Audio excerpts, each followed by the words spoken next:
Halo guys, welcome back to my channel. Kali ini gue datang dengan video terbaru. Oke teman-teman, di video kali ini sebenarnya gue pengen ngebahas sebuah topik yang gue gatel sih pengen kasih tahu kalian teman-temannya. Nah, menurut kalian iPhone itu kebanyakan gimmick atau memang masih worth it untuk di tahun 2025 ini teman-temannya? Nah, jadi untuk menjawab pertanyaan dari judul video ini, gue akan share menurut pendapat gue secara pribadi teman-temannya.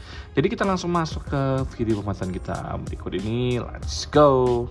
Oke guys, jadi setelah sempat gue ngobrol-ngobrol sama beberapa subscriber gue dan juga gue buka-buka di threads, ada beberapa komentar yang sempat nanya ke gue, yaitu mereka bertanya bahwa bang, iPhone itu beneran bagus nggak sih atau memang cuman kita kemakan gimmick doang? Nah, ini sebenarnya pertanyaan yang harus ditanya ke orang yang memang nggak suka iPhone sih menurut gue secara pribadi. Jadi dalam artian dia punya iPhone, dia punya Android teman-temannya.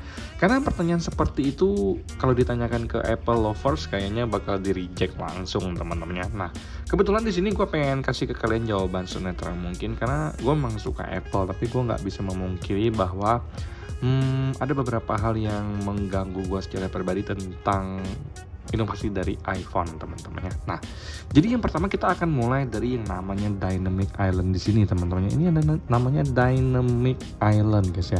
Kalau misalkan kita buka Spotify di sini teman-teman, kemudian kalau misalkan kita mainkan nanti pop-up-nya akan muncul di Dynamic Island ini. Kemudian kalau misalkan kita nyalakan yang namanya stopwatch misalnya atau timers ya. Nah, kita mulai start nih.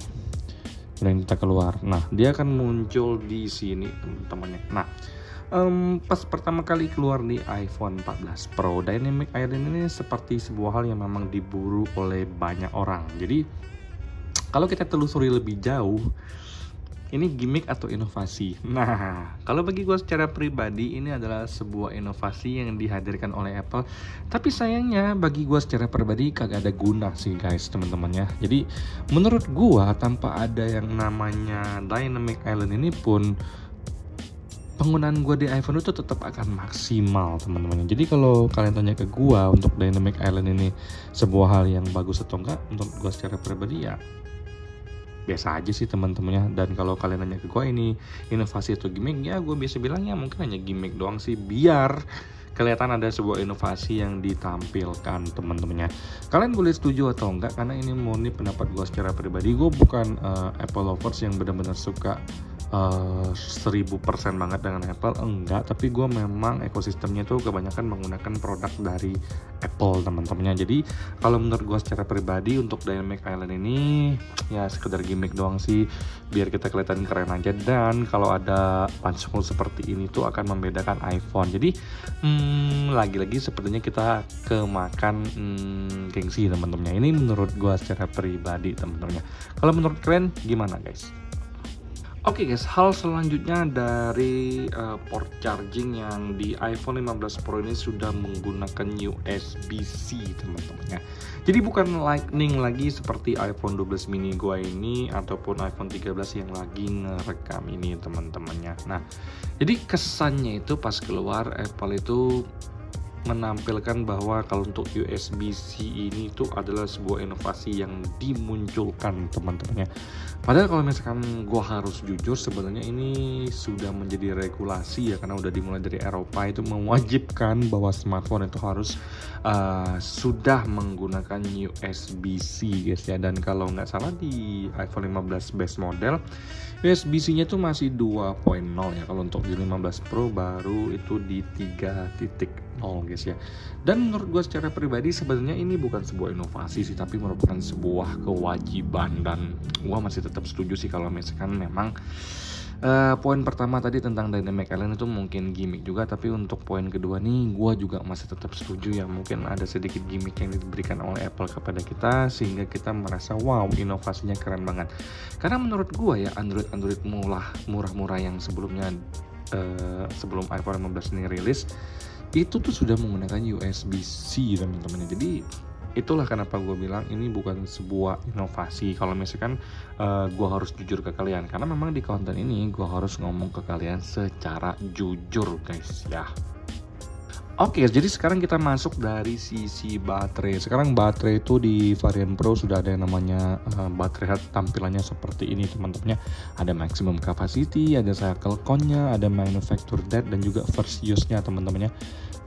Sangat detail kalau misalkan di compare dengan baterai di iPhone 12 mini gue ini sangat-sangat berbeda teman-temannya. Di sini kalian bisa lihat sendiri. Kalau misalkan kita buka baterai health-nya di sini, dia tampilannya cuma seperti ini teman-temannya. Di 15 Pro ini ada baterai health normal. Kalau misalkan di 12 mini ini cuma ada maksimum kapasitinya kelihatan, peak performance capability, dan optimized battery charging. Cuman itu doang. Tapi kalau di 15 Pro ini lebih lengkap. Nah, menurut gue secara pribadi ini bukan sebuah hal yang keren sih guys ya, karena baterai di iPhone 15 Pro ini juga nggak gede-gede amat temen-temennya. Karena bagi gue secara pribadi sekarang itu smartphone sudah zamannya 4000 mAh ke atas teman-teman. Kalau bisa 5000, tapi kalau untuk iPhone itu masih ada yang 3000, ada yang udah mulai menyentuh 4000 teman-temannya. Karena makin kesini iPhone itu baru mulai menyentuh angka 4000-an ke atas guys ya. Sebelumnya tuh masih di angka 3000-an guys ya, yang menurut gue secara pribadi tidak ada inovasi ya untuk dari Apple sendiri terhadap baterai mereka. Kalau misalkan mereka mau taruh 5000, gue rasa itu better banget teman-temannya. Tapi ini murni pendapat gue, karena memang gue harus jujur ke kalian. Kalau misalkan ada yang nanya ke gue tentang iPhone itu gimmick atau masih worth it di tahun 2025 teman-temannya. Oke, untuk hal yang selanjutnya adalah dari Apple Intelligence dan Siri. Dari Apple sendiri itu mengklaim bahwa sekarang AI itu sudah bisa dinikmati di varian iPhone 15 Pro ke atas. Di bawah itu belum bisa dimaksimalkan fungsi AI yang disematkan oleh Apple teman-temannya. Jadi kalau menurut gue secara pribadi, inovasi yang mungkin muncul dari Apple itu adalah dari sisi Apple Intelligence dan Siri ini. Yang menurut gue secara pribadi sekarang itu AI kan udah banyak dipakai di mana-mana teman-teman. Jadi iPhone pun tidak mau ketinggalan dengan kompetitornya, jadi merilis dengan yang namanya AI juga ya, tapi kepanjangannya berbeda, yaitu Apple Intelligence. Bagi gue secara pribadi, Apple Intelligence ini adalah sebuah fitur atau sebuah kecerdasan buatan dari Apple yang bagus sih, tapi sayangnya bagi gue nggak terlalu gue gunakan guys ya. Jadi walaupun nggak gue gunakan sama sekali, tapi gue tetap menganggap ini sebuah inovasi yang baik sih teman-temannya, karena ini sebenarnya memudahkan kita untuk bekerja dalam kegiatan kita sehari-hari, dan juga memang namanya sebuah terobosan baru dari Apple teman-temannya.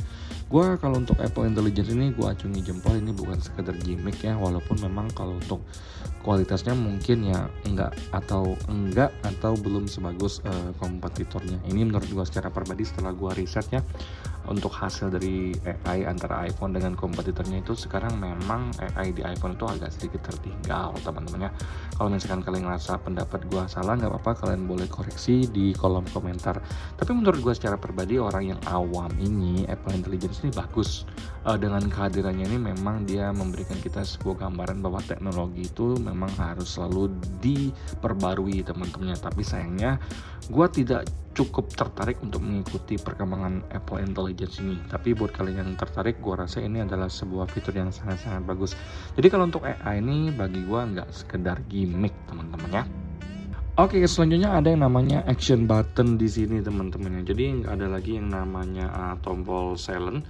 Sekarang sudah digantikan oleh action button seperti ini yang udah mulai disematkan oleh Apple sampai di iPhone 16e yang baru rilis ya, iPhone versi termurah. Kata Apple termurah sih, tapi bagi gua nggak murah kalau masih belasan juta teman-temannya.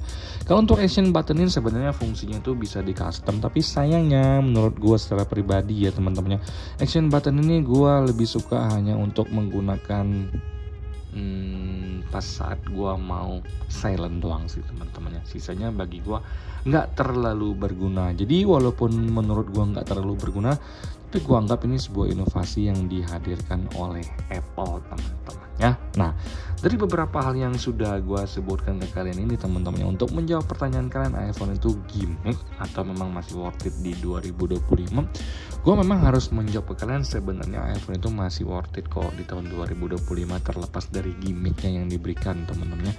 Kenapa gue bisa bilang begini? Yang pertama teman-teman, untuk ekosistem yang ada di Apple itu gue suka banget teman-temannya. Jadi dari iPhone, iPad, dan MacBook semuanya itu terkoneksi satu sama lain. Jadi Walaupun ada beberapa hal yang menurut gue memang cuma gimmick, tapi sebenarnya secara ekosistem Apple itu sangat mengasihkan teman-temannya. Apalagi kalau misalkan kita semua device menggunakan produk dari Apple. Jadi lu tinggal AirDrop nih. Misalkan lu take iPhone, lu take video di 15 Pro, kemudian lu pengen ngedit di MacBook, kemudian kalian tinggal AirDrop aja ke MacBook teman-temannya. Ataupun misalkan kalian pengen mirroring ke MacBook kalian, itu menurut gue secara pribadi enak banget. Apalagi kita sama-sama login menggunakan iCloud kita ya, di iPad, di MacBook kita, di iPhone kita, itu enak banget menurut gue secara pribadi guys ya. Kemudian untuk dari optimalisasi iOS, menurut gue secara pribadi iOS itu adalah salah satu software teman-temannya yang bagi gue secara pribadi itu secure dan juga efisien banget loh untuk penggunaan sehari-hari teman-temannya. Nah, jadi kalau untuk misalkan dari baterai itu efisiensinya menurut gue bagus, walaupun iPhone itu baterainya kecil, tapi memang bisa dimaksimalkan dengan baik ya oleh efisiensi dari iOS-nya nih. Ini gue harus akui.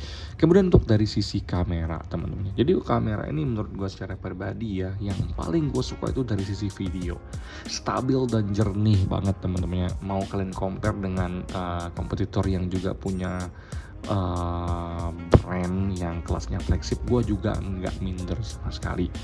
Mau iPhone gue tuh 7 Plus 12 mini teman-temannya, gue tetap pede dengan hasil kamera yang ada di iPhone gue ini teman-temannya. Nah, jadi walaupun ada beberapa gimmick yang diberikan oleh Apple ya di iPhone, kalau nggak salah start dari iPhone 14 Pro sampai sekarang, yang menurut gue secara pribadi inovasinya nggak terlalu signifikan.